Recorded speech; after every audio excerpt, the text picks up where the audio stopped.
Greetings, leaders. Thank you for joining me for another episode of Leadership Is Podcast. I am your host, Jason Muhammad, founder of JM Leadership Consulting. Today's podcast, we're going to be talking about why team conflict matters. What is team conflict? How does team conflict come about? We want to talk about that today. Normally, I come from my book, Leadership Is 10 Principles of Success for the First-Time Manager, and of course, I'm going to do so again tonight. However, what I would like to do is include a couple of other books that, information that I've learned from those books. Number one is Conversations Worth Having from Sherry Torres, and then number two is one of my all-time favorites, The 5 Dysfunctions of a Team by Patrick Lencioni. So the 5 dysfunctions of a team, he talks about the absence of trust, fear of conflict, lack of commitment, avoidance of accountability, and inattention to results. And so we're going to kind of deal with, number 2 there, which he talks about the fear of conflict, right? So, but first we're going to start off from Sherry Torres' book, Conversations Worth Having. And she talks about how these conversations worth having are broken into 2 ways, right? So there's depreciative, which is destructive and critical. And then there's appreciative, which is affirming, and of course, it's a conversation that's worth having. She talks about how research shows that high-impact teams spend more time in the appreciative conversations than in the depreciative conversations. In fact, here's what she says in her book, in Conversations Worth Having on page 30. She says, depreciative conversations are often described as exhausting and can leave people with low energy, feeling alienated and drained. Research in the field of positive psychology has found that focusing on what is wrong or the negative in an effort to fix something actually destroys our thought repertoire, thereby restricting access to the skills and thinking capacity needed for creativity, critical thinking, and solution finding.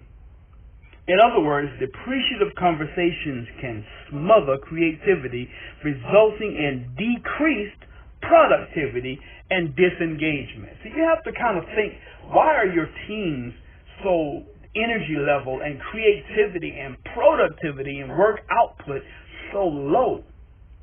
You really have to go back to thinking, what kind of conversations are they having? See? What kind of conversations are they truly having? Patrick Lencioni, in his book, The 5 Dysfunctions of a Team, he talks about this in his book on page 202, right? He talks about in dysfunctions, number 2, the fear of conflict. He says, all great relationships, the ones that last over time, require productive conflict in order to grow. This is true in marriage, parenthood, friendship, and certainly business. He says, unfortunately, conflict is considered taboo in many situations, especially at work. And the higher you go up in the management chain, the more you find people spending inordinate amounts of time and energy trying to avoid the kind of passionate debates that are essential to any great team. Now, here is why it is important. It is important to distinguish productive ideological conflict from destructive and interpersonal politics. Why team conflict matters. Why? Because it is important to distinguish productive ideological conflict from destructive fighting and interpersonal politics. I hope that this is making some kind of a sense for you. We're just breaking this down a little bit. There's a lot more information we're going to go over here, right? So Patrick Lencioni continues. He says, but teams that engage in productive conflict know that the only purpose is to produce the best possible solution in the shortest period of time. Now, this is going to bear witness to Sherry Torres' book about Conversations Worth Having. She says they discuss and resolve issues more quickly and completely than others, and they emerge from heated debates with no residual feelings or collateral damage, but with the eagerness and readiness to take on the next important issue. That is because they had a conversation worth having. They had a conversation that added value to them that was what she calls appreciative, right? So appreciative conversations are those that add value to you. What kind of conversations are you and your team having? As a matter of fact, ask yourself a question as a leader. When was the last time you and your leadership team actually had a retreat? When was the last time you and your leadership team actually had a leadership retreat? Right? Actually had a team building leadership retreat. If you cannot tell me the last time, that in itself is a problem. You have to take time to invest in your teams. You have to take time to invest in your leadership ability and leadership quality. I wrote a book. My first book, in fact, was entitled How to Beat Elephants on Ice. And of course, as I've stated in my first podcast and maybe even in my second one, I use acronyms a lot. I use a lot of acronyms. Like I stated, I do not want to change your vocabulary. I do want to expand your dictionary, right? So I use the word beat as an acronym, right? How to beat elephants on ice. BEAT stands for Become Educated and Trained. B-E-A-T. Become Educated and Trained. So the first part is becoming educated. That's the mindset part, right? And then the second part is and trained. That's where you begin to display what it is that you have actually learned. You begin to put what you have learned or have been educated in into practice. So many times, and I wrote the book because of a situation I was going through and situations I was going through at another job that was producing a lot of tension, right? And this tension, that's what an elephant is, metaphorically. It's an elephant in the room simply means an unaddressed problem. And many of you sit in team meetings or meetings at your jobs right now, and when you go in there, the tension is thick like peanut butter, right? You can slice through it with a knife, it's so thick. Why? Because in your organization, you've had interpersonal infighting and politics that has produced an elephant that has grown and has been fed so much to the point to where it is now obese, and it is taken up a lot of energy, taken up a lot of space, and it is producing a lot of pressure in your agency, organization, company, and department, and more importantly, on your team. So if you do not address that elephant is going to continue to grow, and it's become stronger, and it's going to break with the pressure. It's going to break your team. It's going to break your organization. So in my book on page 68, in chapter 6, Teamwork, in section 2, it's entitled The Leadership Factor. I talk about, the importance of building a team. I talk about why teamwork matters, why team building matters, right, and the importance of building a team. So here are 3 key reasons why building a cohesive team is important. Number 1, it builds and strengthens relationships. Number 2, it guides behaviors. And number 3, it facilitates the growth of healthy work, social, and life culture.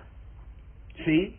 So 3 reasons why building a cohesive team is important. Not just putting people together and giving them a work assignment and telling them that, you can go and do this work, but how it is so important that you build a cohesive team. It builds and strengthens relationships. It guides behaviors. It facilitates the growth of healthy work, school, and life culture. So, what I want to talk about is one of the needs humans have as a species is the need to feel like a part of something bigger than ourselves. Like we're building something that we wouldn't otherwise build on our own. So people want to know when they are doing good work. You should let them know. Another book that was written by Patrick Lencioni that is called The Truth Behind Employee Engagement, right? And in this book, he talks about how leaders should have some type of measurables, and it should be visible for the employees, for the leaders, the emerging leaders, to be able to see. It's like a rubric, right? And then you have benchmarks up there. How do you know that you're doing a good job if you don't have measurables to be able to compare yourself to where you are, to what the standards are, and then how you're going to get there, and then when you're going to get there? You have to have some type of benchmarks or standards set for your team to actually try to achieve, the objectives to try to achieve. So why can't a person just build a team? Why is it so important to actually do the work of developing a built team? Short answer is because you must make the team work. Get it? You must make the team work. That's what it's called, teamwork. Here are 6 reasons why you should do so. Number 1, it enhances relationship building. The most expensive asset in the world is people.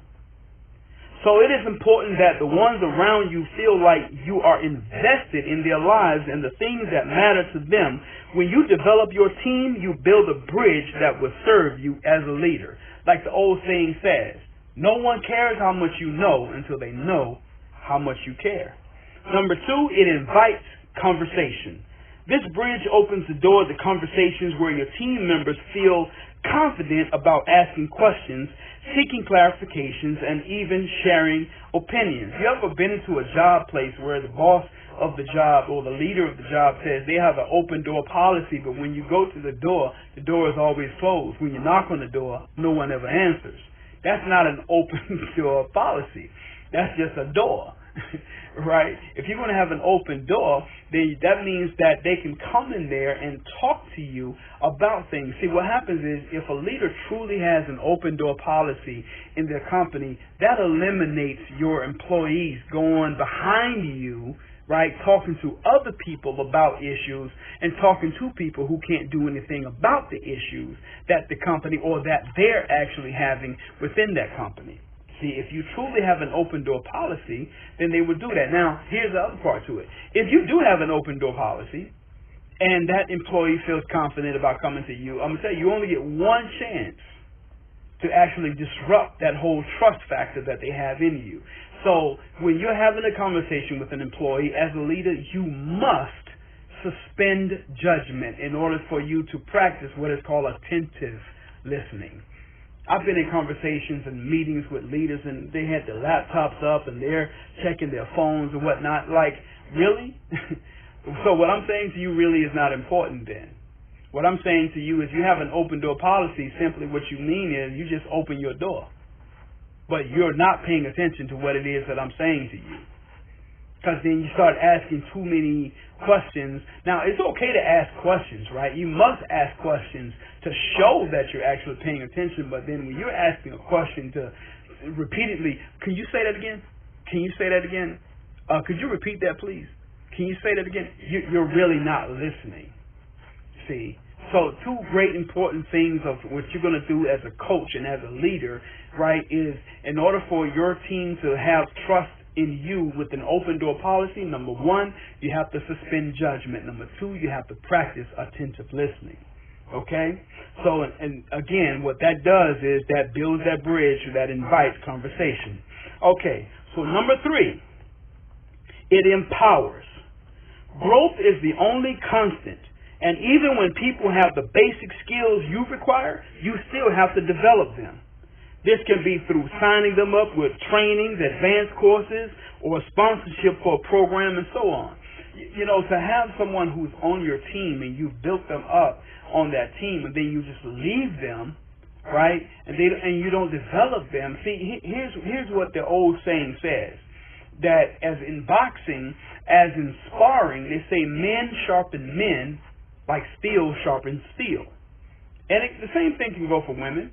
Women sharpen women like steel sharpens steel, right? You have to sharpen, you have to keep that thing sharp, right?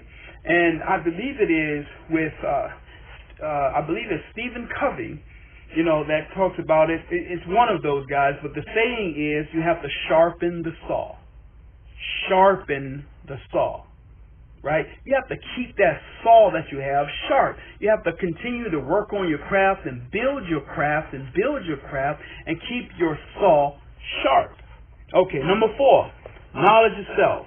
Developing your team members invites them to beam the light inward and become more in tune with their strengths and weaknesses so they can build on the former and minimize impact from the latter. This knowledge has both short and long-term benefits to the team member, the team leader, and the organization as a whole. Number 5, it broadens the vision. People who are more aware of who they are in the same vein are many times more aware of the value they bring to the table and how they can improve on that value. And here's number 6.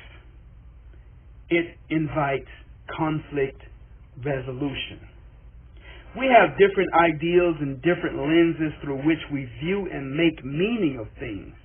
Therefore, even the most well-adjusted team members will find themselves at opposite ends of the spectrum sometimes. Remember what Patrick Lencioni talked about in his book, The 5 Dysfunctions of a Team, where he talks about, that healthy conflict, healthy, productive conflict, right, is essential to the growth of your team or your organization. Conflict will happen. What matters is how you step up to the plate as a leader and handle it when it does happen. Conflict will happen. What matters is how you step up to the plate as a leader and handle it when it occurs. Always get to the heart of the issue. Often conflict arises as a result of issues that have been kept under wraps because no one wanted to tilt the balance. So cut through all the fluff and get down to the real issue. What is the underlying cause of the conflict? Many people don't want to do that. That's where the fear of conflict comes in. Right? You have a fear of conflict, so people circumvent people that they should talk to, and they go around and talk to other people who will give them an ear and listen. So they backbite. What does that do? That destroys the infrastructure or the integrity of the relationships, the company, the department, the agency, and the organization. So, why conflict matters? Number 1, you have to know what type of conflict it is, whether it is productive conflict or whether it is negative infighting or office politics conflict. And number 2, once you know what kind of conflict it is, you can use your program or you can design a program on how to handle that type of conflict, how to solve that type of conflict, and then how to exactly grow from that conflict. In my book, Leadership is 10 Principles of Success for the First-Time Manager, right, I have in here some barriers that are, that stops you from conflict resolution. Number 1, there's ego. Number 2, there's language. Number 3, there's a misunderstanding. Number 4, there is tone of voice. Number 5, there is fear and avoidance. Number 6, there is shutdown. Number 7, there is mindset. And number 8, there is physical condition. Those are the 8 barriers, that are to conflict resolution. Those things can cause what is called a misunderstanding. Right? So you're trying to talk to someone. Have you ever been on the phone and you're trying to handle a situation with, let's say, a cell phone or something else, and there's someone that's on the phone who cannot speak, the language correctly, to mispronounce the words. And so then here comes number 1. The ego stops us from being patient, right? To listen to them and then try to help and coach them. And you really shouldn't have to do that with a customer service representative over the phone. But again, if you're trying to resolve a conflict or resolve an issue, then you have to look at that. So how I have is what is called solve. SOLVE. I have a method here, right? It's called SOLVE. It's 5 steps that you do to solve conflict resolution. Number 1 is the S stands for you have to look at the source of the conflict. Number 2, organize a meeting or a mediation. Number 3, list all the facts. Not your opinions, your feelings, what you think, or, your misunderstandings, but list the facts. Number 4, verify the behaviors. What is the behavior that's causing the conflict? What is the person actually doing based on the facts of the matter?